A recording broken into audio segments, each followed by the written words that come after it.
오늘 우리에게 주신 하나님의 말씀은 빌립보서 1장 15절부터 30절까지 말씀입니다. 신약성경 319페이지 빌립보서 1장 15절부터 30절까지 말씀입니다. 찾으셨으면 제가 봉독합니다. 어떤 이들은 투기와 분쟁으로, 어떤 이들은 착한 뜻으로 그리스도를 전파하나니, 이들은 내가 복음을 변증하기 위하여 세우심을 받은 줄 알고 사랑으로 하나, 그들은 나의 매임에 괴로움을 더하게 할 줄로 생각하여 순수하지 못하게 다툼으로 그리스도를 전파하느니라. 그러면 무엇이냐? 거칠애로 하나 참으로 하나 무슨 방도로 하든지 전파되는 것은 그리스도니, 이로써 나는 기뻐하고 또한 기뻐하리라. 이것이 너희의 간구와 예수 그리스도의 성령의 도우심으로 나를 구원에 이르게 할 줄 아는 고로 나의 간절한 기대와 소망을 따라 아무 일에든지 부끄러워하지 아니하고, 지금도 전과 같이 온전히 담대하여 살든지 죽든지 내 몸에서 그리스도가 존귀하게 되게 하려 하나니, 이는 내게 사는 것이 그리스도니 죽는 것도 유익함이라. 그러나 만일 육신으로 사는 이것이 내일의 열매일진데 무엇을 택해야 하는지 나는 알지 못하노라. 내가 그 둘 사이에 끼었으니 차라리 세상을 떠나서 그리스도와 함께 있는 것이 훨씬 더 좋은 일이라. 그렇게 하고 싶으나 내가 육신으로 있는 것이 너희를 위하여 더 유익하리라. 내가 살 것과 너희 믿음의 진보와 기쁨을 위하여 너희 무리와 함께 거할 이것을 확실히 아노니, 내가 다시 너희와 같이 있으므로 그리스도 예수 안에서 너희 자랑이 나로 말미암아 풍성하게 하려 함이라. 오직 너희는 그리스도의 복음에 합당하게 생활하라. 이는 내가 너희에게 가보나 떠나 있으나 너희가 한 마음으로 서서 한 뜻으로 복음의 신앙을 위하여 협력하는 것과 무슨 일에든지 대적하는 자들 때문에 두려워하지 아니하는 이 일을 듣고자 함이라. 이것이 그들에게는 멸망의 증거요 너희에게는 구원의 증거니, 이는 하나님께로부터 난 것이라. 그리스도를 위하여 너희에게 은혜를 주신 것은 다만 그를 믿을 뿐 아니라 또한 그를 위하여 고난도 받게 하려 하심이라. 30절 말씀 함께 합독합니다. 너희에게도 그와 같은 싸움이 있으니 너희가 내 안에서 본 바요 이제도 내 안에서 듣는 바니라. 아멘. 하나님의 말씀입니다. 오늘도 하나님의 말씀에 은혜 받으시고 새 힘을 얻으시고 또 승리하시기를 축원합니다. 미국의 어느 단체에서요 80세 넘으신 어르신들에게 그 설문조사를 했는데요, 질문이 딱 하나였습니다. 만약 당신에게 한 번 더 인생을 살 수 있는 기회를 준다면 무엇을 하고 싶습니까? 하는 질문입니다. 여러 가지 답들이 나왔는데 가장 많이 나온 답 1, 2, 3로 해서 이제 발표를 한 겁니다. 세 번째가 뭐냐면 이겁니다. 도전하리라.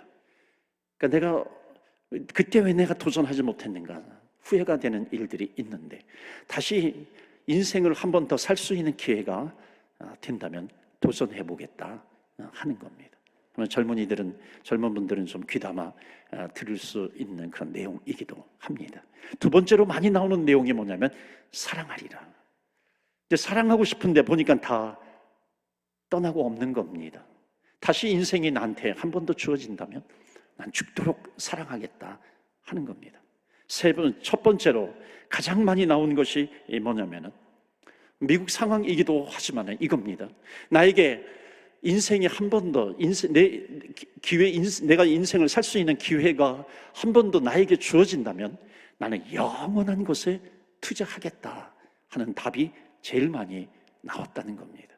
그러니까 영원한 것에 나에게 탤런트가 있어서 이것도 해보고 저것도 해보고 여기에도 투자해보고 저것도 투자해보고 그랬는데 그 남는 것이 없다 지금. 그러니까 영원한 것을 투자하고 싶다라고 하는 대답입니다. 여러분, 영원한 것이 무엇일까요? 그것은 바로 생명을 살리는 일입니다. 사도 바울은 이제 죽음이 가까웠을 때 디모데후서 4장에 보면은 내가 달려갈 길을 최선을 다해서 달려갔다. 믿음의 선한 싸움을 싸웠다. 그렇게 고백을 합니다. I have finished the race. 내 인생을 레이스를 하면서 이렇게 마치 달려왔는데, 이것은 내 인생이 끝날 때 되니까 고백한 것이 아니라 나는 언제 죽어도 좋을 자리에 내가 있었습니다 라고 하는 고백입니다. 언제 죽어도 좋을 자리에 있다라고 하는 것은 뭐냐면 가장 귀한 일, 값진 일을 하는 거죠. 가장 값진 일, 바로 영혼을 살리는 일, 생명을 살리는 일. 그러니까 영원한 것에 투자한다는 것은 뭐냐면, 그러니까 우리의 생명은 이 땅에서 다라고 생각을 합니다. 세상의 눈으로 보는 생명은. 그러나 우리 믿음의 백성들은, 믿음이 있는 자는 그 생명이라고 하는 것은 이 땅에서의 생명이 끝이 아니라 영원한 생명이 우리에게 있는데, 그 영원한 생명을 살리는 그 일, 이것이 바로 이 영원한 것이죠. 그것이 가장 귀하고 그것이 가장 값지다. 그러니까 사도 바울은 그 일을 위해서 평생 달려간 겁니다. 그러니까 예수님을 만난 이후로는 나는 끝까지 믿음의 선한 싸움을 싸웠다, 이렇게 고백을 합니다. 바울이 열심히 복음을 전하다가 어느 날 눈을 떠보니까 감옥인 겁니다. 복음을 열심히 전했는데 감옥이에요. 하루하루 힘든 삶이죠. 그런데 바울에게 감옥에 있는 것보다도 더 바울을 힘들게 하는 것이 있었어요. 그것은 뭐냐면은 바울을 향한 공격이에요. 인신 공격입니다. 그래, 이런 겁니다. 복음을 전하다가 감옥에 갇히니까 꼴 좋다, 이런 비난입니다. 그게 비난이 세상 사람이 아니라 같이 복음을 전하는 그 믿음의 공동체 안에 있는 사람으로부터 받은 그런 공격이기도 합니다. 그러니까 감옥에 갇혀 있는 것도 쉽지 않아요. 평탄치가 않습니다. 그런데 그 사람들로부터 받는 그런 인신의 공격, 그러니까 이것을 받으니까 바울도 오늘 본문에 보면은 이런 내용이에요. 다 읽지는 않겠지만 좀 못 참았던 것 같아요. 그래서 하나님, 나 좀 데려가 주세요 라고 하는 그런 의미가 거기에 담겨져 있습니다. 어찌 보면 그럴 수 있겠죠. 23절 말씀 보시면 내가 그 둘 사이에 끼었다. 둘 사이에 끼었으니 차라리 세상을 떠나서 그리스도와 함께 있는 것이 나에게 훨씬 더 좋은 일이라. 이제 세상을 떠나서 주님과 함께 있고 싶어요. 그런데 뒤에 고백되는 말은 그렇게 하고 싶으나, 이렇게 되죠. 차라리 내가 지금 죽고 싶은데, 그 다음에 고백이 24절이 진짜죠. 24절에 보니까 내가 육신으로 있는 것이 너희를 위하여 더 유익하니라. 그러니까 그리스도를 위해서, 복음을 위해서, 교회를 위해서 내가 가고 싶지만은 내가 이 땅에 남는 것을 선택하겠다. 지금 둘 사이에, 삶과 죽음 사이에 끼어 있는 겁니다. 내가 세상을 떠나서, 그리스도를 떠나서 주님을 만나고 싶은데, 그런데 교회를 위해서, 복음을 위해서, 하나님의 나라를 위해서 내가 이 땅에 남는 것을 선택하겠다 하는 겁니다. 자, 이것을 통해서 우리가 알 수 있는 것이 있어요. 그것은 뭐냐면 사도 바울의 삶의 기준은 무엇인가라고 하는 겁니다. 바울의 삶의 기준은요, 자기가 아니에요. 주님이십니다. 자기가 아니라 하나님이에요. 그러니까 끊임없이 질문합니다. 그리스도를 위해서 무엇이 유익한가요? 복음을 위해서 무엇이 유익한가? 교회를 위해서 무엇이 유익한가? 즉 생명을 살리는 일이에요.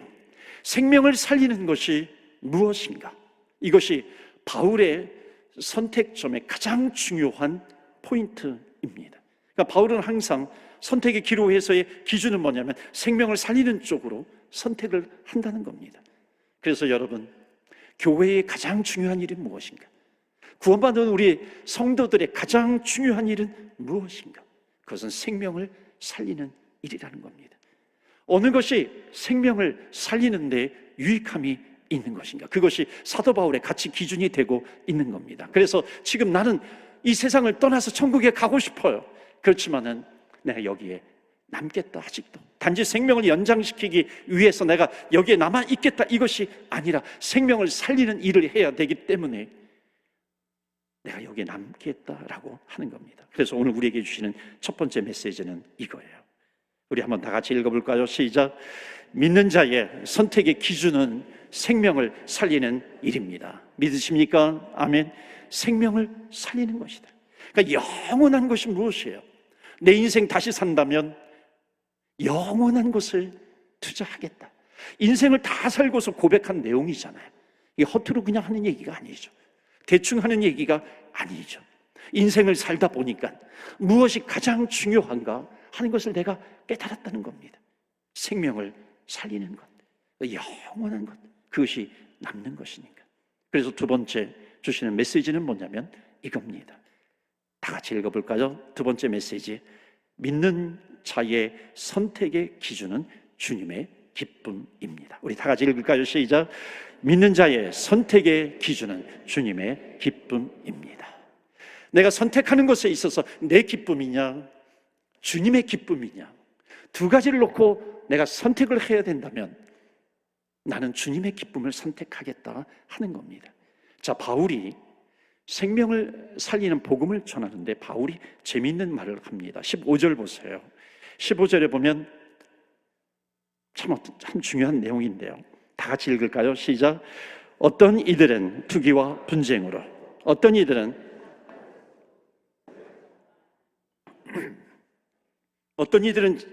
그러니까 바울을 욕하면서 막 복음을 전하는 겁니다. 어떤 사람은 착한 뜻으로 복음을 전해요. 근데 16절에 이렇게 말합니다. 이들은, 그러니까 착한 뜻으로 그리스도를 전파하는 사람들이에요. 내가 복음을 변증하기 위하여 세우심을 받은 줄 알고 사랑으로 하나.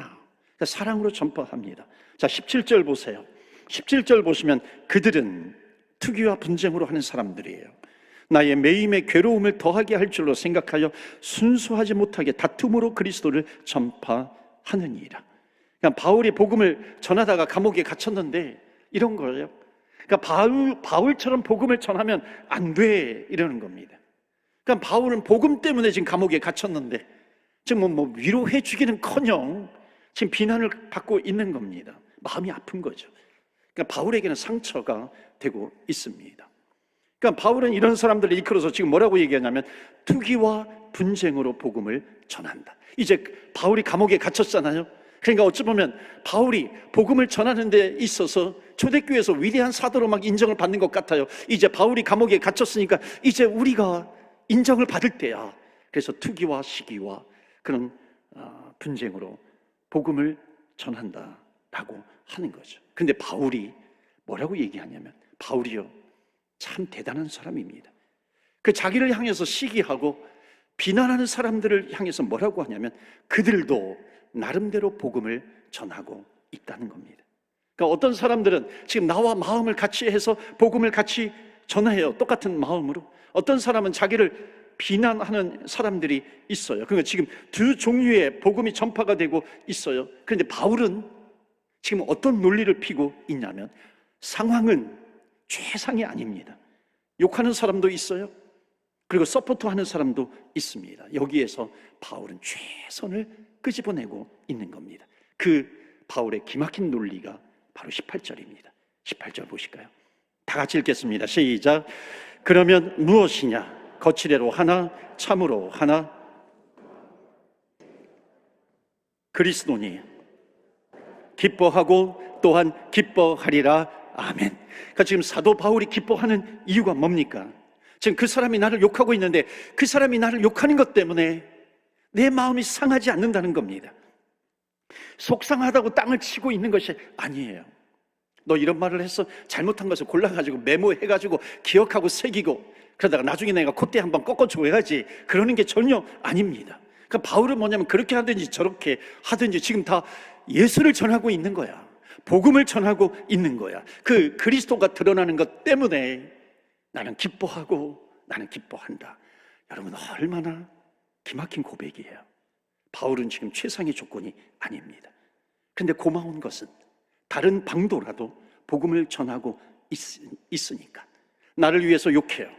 나를 향해서 욕해요. 나를 해하려고 해요. 심지어 시기와 투기와 분쟁으로 하지만은 바울의 그 심령 안에서 기쁨이 터져 나오는 것은 그 이유가 있는데 그 이유는 딱 한 가지, 이렇게 하든지 저렇게 하든지 복음이 드러난다. 그리스도가 드러난다. 전파되는 것은 그리스도이니 나 또한 기뻐하리라. 여러분, 전도의 방법에 대해서 여러 가지 이야기하잖아요. 또 어떤 사람은 막 경쟁적으로 하잖아요. 저 사람이 뭐 1명 전도해서 난 2명, 3명 전도할 거야. 마치 보면은 시기심으로 하는 것 같아요. 경쟁적으로 하는 것 같아요. 한쪽에서는 아니, 저렇게 복음을 저렇게 전하는 것이 정말 맞는 것인가 틀린 것인가. 그런데 사도 바울이요, 만약에 지금 여러 가지로 방법들이 있어요. 뭐 단기 선교 또는 지역 선교, 이렇게 해야 되는데 저렇게 해야 한다. 여러 가지 의견들이 있어요. 만약에 바울이 이 시대에 이런 이야기들을 들으면은 바울은 어떻게 대답할 것인가? 예, 똑같아요. 바로 18절입니다. 18절로 대답할 거예요. 그러면 무엇이냐? 거칠애로 하나 잠으로 하나 무슨 방도로 하든지 전파되는 것은 그리스도니 이로써 나는 기뻐하고 또한 기뻐하리라. 그러니까 바울은 이렇게 하든지 저렇게 하든지 예수를 전하고 있기 때문에, 그리스도를 전파하고 있기 때문에 나는 기뻐할 수밖에 없다는 겁니다. 이 말은 뭐냐면 이것이 옳아 저것이 옳아, 그것에 대해서 내가 시간 낭비하지 않겠다는 겁니다. 논쟁하는 것에 대해서 시간을 쏟지 않겠다는 겁니다. 이게 과거에도 또 있었어요. 디모데를 데리고 전도를 하는데요, 디모데는 할례를 받지 않아도 돼요. 그런데 유대인들이 막 비난을 합니다. 왜 할례를 받지 않느냐? 그런데 바울의 의견은 뭐냐면 디모데는 이 할례를 받지 않아도 되는데, 그러나 복음을 위해서 할례를 받자 그렇게 합니다. 그러니까 이 바울에게 있어서 가장 중요한 기준점은 무엇인가? 내가 아니라 주님이에요. 내 기쁨이 아니라 주님의 기쁨입니다. 그래서 바울은 이렇게 하든지 저렇게 하든지 전파되는 것은 그리스도이니 나 또한 기뻐하리라. 사랑하는 성도 여러분, 우리에게 이런 기쁨이 있습니까? 오늘날 현대 교회에 이러한 기쁨이 있습니까? 나의 기쁨이 아니라 나의 기쁨과 다른 것을 추구하는, 그 주님의 기쁨을 추구하는 것이 우리에게 있습니까? 한 영혼이 돌아와서 새 생명을 얻어서 하나님의 백성이 되어서 그 입술로 하나님을 찬양하고 찬미하는 것, 이것이 가장 큰 기쁨인데, 이렇게 하든지 저렇게 하든지 그 한 영혼이 산다면 나는 그것으로 기뻐하겠다.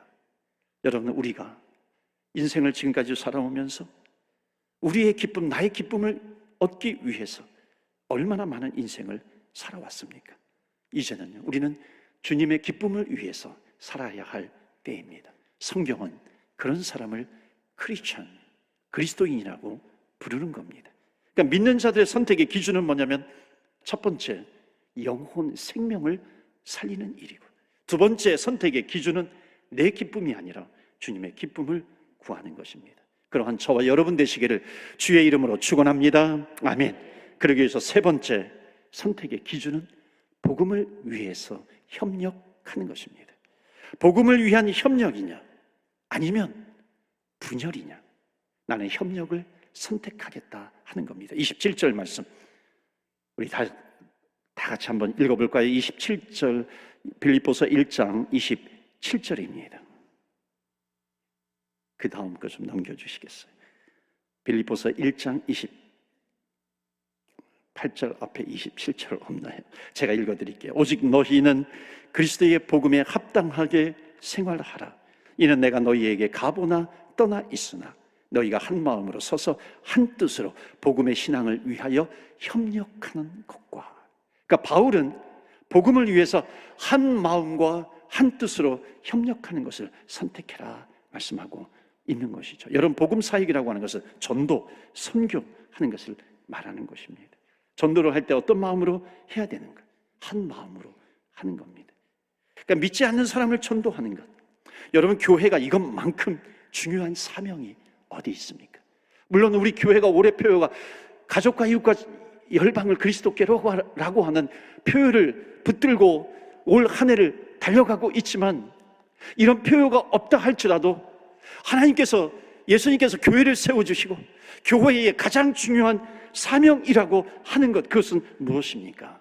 주님을 모르는 영혼들, 그 영혼을 구원하는 것 아니겠습니까? 이것만큼 중요한 교회의 사명이 어디 있어요?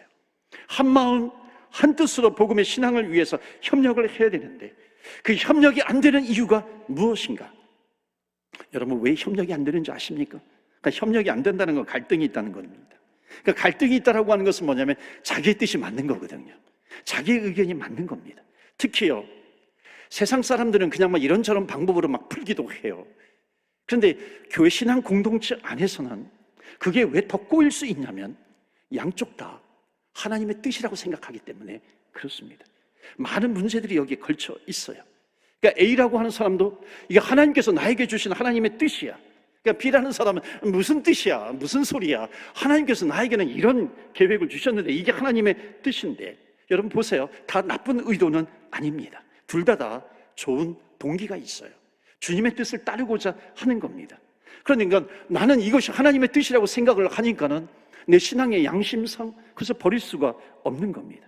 나는 이게 또 다른 사람, 나는 이게 또 주님의 뜻이라고 생각을 하니까는 내가 어떻게 주님의 뜻을 거역할 수 있는가 하는 거죠.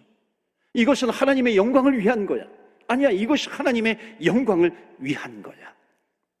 하나님의 계획과 하나님의 계획이 부딪히고 있고 하나님의 영광과 하나님의 영광이 부딪히고 있어요. 여러분, 이 갈등이 봉합되는 것이 쉽지 않다는 겁니다.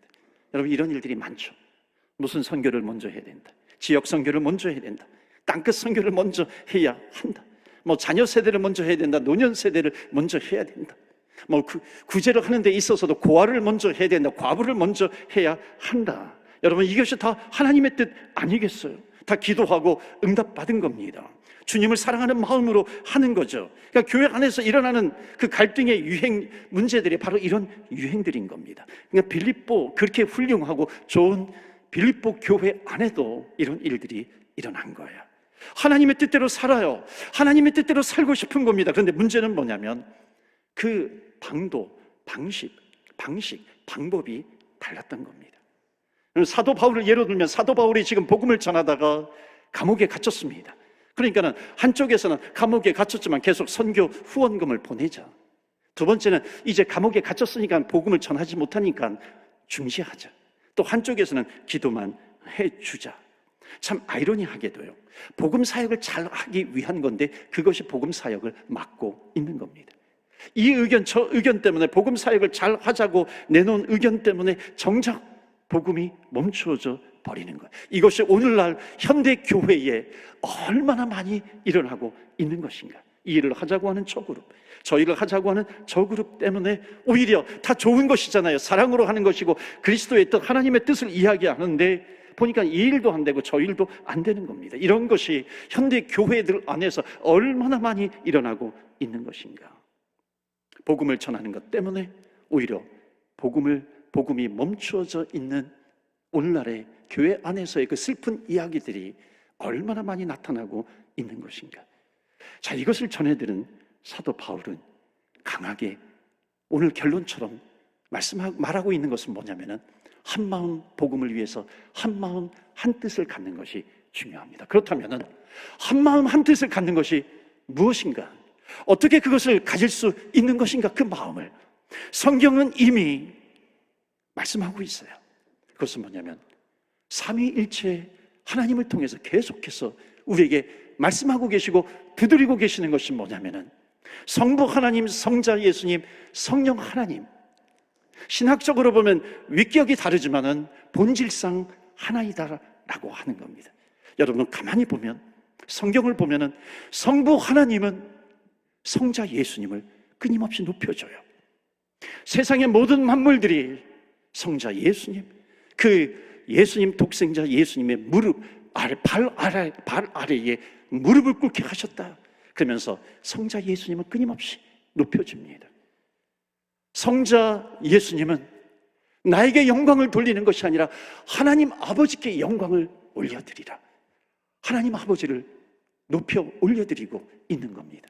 예수님께서 이 땅에서 사역을 마치고 이제 하늘나라로 가실 때 성령을 부어주시는데, 성령을 주시는데 이제 성령께서 성령 하나님의 위대한 일들을 하실 거야, 위대한 일을 하게 될 거라고 성령을 높여주십니다. 사랑하는 성도 여러분, 교회의 하나됨이 바로 이 비밀을 받아야 된다는 것입니다. 그러니까 교회가 하나가 될 때 나의 뜻과 너의 뜻이 만났을 때에 이것을 봉합할 수 있는 유일한 길이 뭐냐면은 하나님께서 성부가 성자 성령을 높여주고 성자 예수님이 성부 하나님 성령 하나님을 높여주고 성령 하나님이 성부 하나님 성자 예수님을 높여주었듯이 이것을 오늘날 믿음의 공동체 안에 적용을 하면 이겁니다. 성경에도 이미 나왔죠. 나보다 남을 낮게 여긴다는 거예요. 나보다 남을 높게 여기는 것. 이것이 바로 복음을 위해서 하나가 되는 것이고 한 뜻이 되는 것이고 한 마음을 이루는 것이다 하는 거죠. 한쪽에서 집사님 수고하셨어요. 아니에요. 나는 조금밖에 한 것이 없어요. 저분이 다 하셨어요.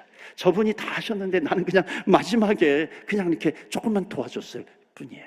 끊임없이 남을 높여주는 겁니다. 남이 어떤 기도하다가 또 의견을 가져왔어요. 어찌 보면 나랑 맞지 않아요. 저 의견은 좀 안 되는 것 같아요. 그럼에도 불구하고 그래요. 그럴 수도 있네요. 좋은 아이디어네요. 그 생각 좋네. 한번 해봅시다. 그러니까 나보다 남을 낮게 여겨주는 이 말 한마디가 하나님의 공동체, 믿음의 공동체를 하나 되게 한다. 한 마음 되게 한다는 겁니다. 그러면요, 어떤 일이 있냐면 절대로 사탄이 비집고 들어오지 못하는 공동체가 될 줄로 믿습니다. 아멘. 마귀는요, 그 틈을 얼마나 교묘하게 비집고 들어오는지 몰라요. 그런데 성부, 성자, 성령 삼위일체 하나님께서 이미 우리에게 어떻게 하나가 될 수 있는 방법이 있는가 우리에게 이미 알려주셨어요. 그러면 사탄은요, 그대로 하면은 에이 우리 여기 왔더니 재미가 없네. 좀 자기네들이 뭐 열심히 노력을 하면 좀 분열이 되는 그런 재미라도 있어서 자기네들 놀이터가 돼야 되는데 자기들의 놀이터가 되지 않는 겁니다. 자기들이 놀 만한 손바닥만한 공간도 없는 거예요. 하나됨의 역사가 나타나는 귀하고 복된 주의 교회가 되시기를 주 예수 그리스도 이름으로 축원합니다. 아멘. 마지막으로 28절 읽고 마치겠어요. 28절 다 같이 읽습니다. 시작. 무슨 일이든지 대적하는 자들 때문에 두려워하지 아니하는 이 일을 듣고자 함이라. 이것이 그들에게는 멸망의 증거요 너희에게는 구원의 증거니 이는 하나님께로부터 난 것이라. 아멘. 두려워하지 말라. 복음만 붙들고 있으면 두려워하지 말라. 하나님께서 함께 하신다. 여러분, 어떤 어려움과 고난이 있다 할지라도요, 우리는 내 기쁨이 아니라 내 힘이 아니라 하나님의 기쁨, 하나님의 능력, 하나님의 힘을 붙들고 있는 주의 백성입니다. 끝까지 어떤 환경 가운데에서도 심지어 위기라 할지라도 하나님께서 기뻐하시는 영혼 구원, 생명을 살리는 것을 선택하시며 내 기쁨이 아니라 하나님의 기쁨을 선택하고 그리고 합력하여 하나가 되는 것을 선택할 때 하나님의 영광이 가득 나타나는 귀하고 복된 교회요 저와 여러분의 인생이 될 줄로 믿습니다. 아멘.